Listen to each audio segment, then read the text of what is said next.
नागपूरसह विदर्भातील 4 महानगरपालिकांसाठी गुरुवारी शांततेत मतदान पार पडलं। सकाळपासूनच मतदान केंद्रांवर मतदारांची गर्दी दिसून आली। प्रशासनाने कडक सुरक्षा व्यवस्था केली होती। काही तुरळक घटना वगळता मतदान प्रक्रिया पूर्णपणे शांततेत पार पडली।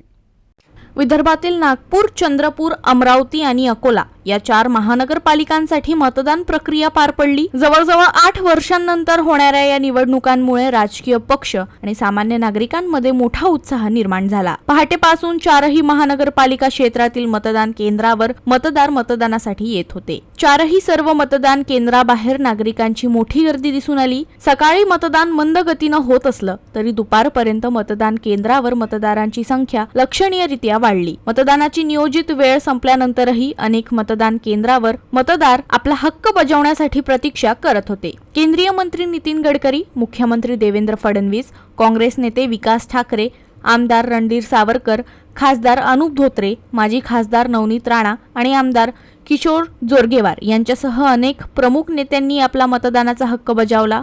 प्रशासनाने शांततेत निवडणूक पार पाडण्यासाठी कडक सुरक्षा व्यवस्था केली होती आणि मोठा पोलीस बंदोबस्त तैनात केला होता। असे असूनही काही ठिकाणी तुरळक घटना घडल्या।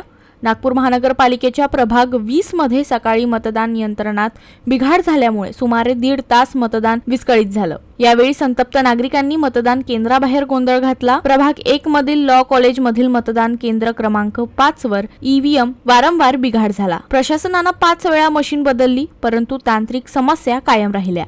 तसेच चंद्रपूर जिल्ह्यातही तणाव दिसून आला। शहरातील नेहरू नगर विभागातील एका मतदान केंद्राबाहेर शिवसेना समर्थक आणि बंडखोर भाजप उमेदवाराच्या समर्थकांमध्ये वाद वाढला। या वादाचं रूपांतर नंतर हाणामारीत झालं। परिस्थिती नियंत्रणात आणण्यासाठी पोलिसांना सौम्य लाठीचार्ज करावा लागला।